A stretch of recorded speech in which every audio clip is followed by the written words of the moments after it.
Hello, I am Natalie Kenway. Welcome back to our video series with Reboot, the initiative that allows us to hear from inspiring ethnic minorities making a mark on the corporate world. Today I'm joined by Patel, Head of External Comms at Metro Bank. Thank you so much for coming in. Thanks, Natalie. Thanks for having me. So, first of all, could you tell us a bit about your background, how you got to where you are today? So I actually started off in the charity sector, spent 10 years lobbying and campaigning, and then I moved into financial services. Very different world to the charity sector.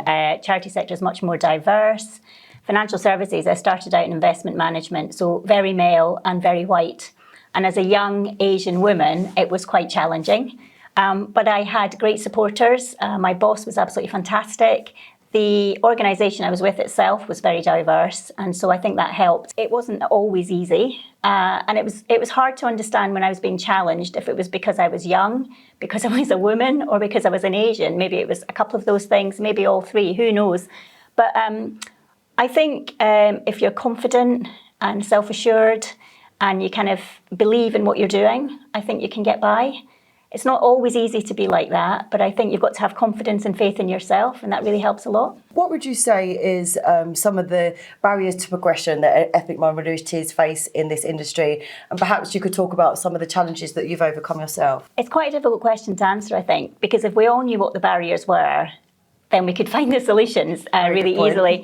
There are lots of barriers, I think, and they come from all different places. But I think fundamentally, it's down to the fact that institutionally and historically, we haven't had diversity. When I was growing up in the 80s and 90s, diversity, equity and inclusion weren't words that anyone used. And now they're absolute buzzwords and everyone talks about them all the time.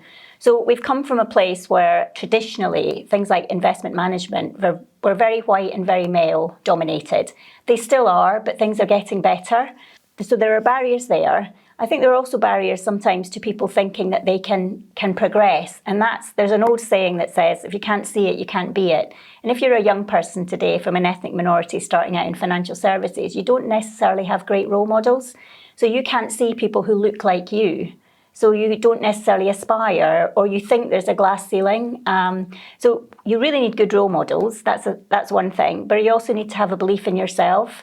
You probably need to have a good mentor or a sponsor, someone who will promote you in the workplace. So there is a difference between mentoring and sponsoring. There's a huge focus on mentoring, but maybe there should be more of a focus on sponsoring, where you've got someone who actively looks out for you in the workplace if you're someone who wants to progress.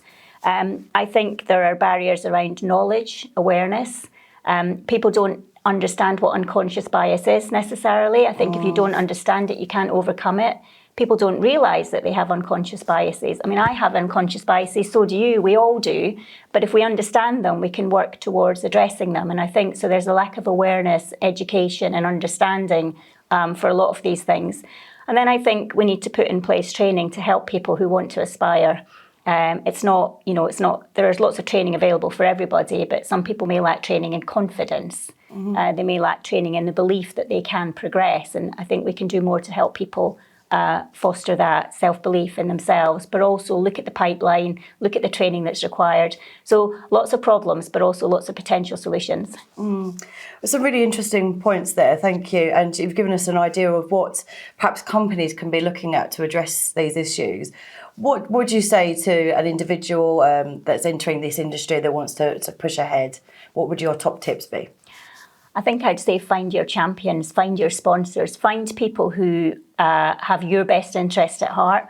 Find senior people in the organisation who will sponsor you. And what that effectively means is they're looking out for you. So when a project comes up or an opportunity comes up, they think of you. And they say, actually, this person would be good at that. Get yourself known to the senior population. People are often reluctant to do that. And I think it's a lot harder these days with hybrid working. Young people aren't necessarily exposed to more senior people in their businesses because they're not meeting them over the water cooler, at events. So I think make yourself known to senior people. Make it known that you have ambitions and you want to progress and you want help. If you need training, ask your manager for the training. I think you need to be proactive. Things aren't going to come to you. Things don't fall in your lap. You have to go find them. You have to go chase them. So you need to help yourself. But I think finding those allies in the workplace that are looking out for you is a really great step. Fantastic. Well, thank you very much for sharing all your tips and advice with us and all of your background as well. It's been great to listen to you today. Thank you. Thank you.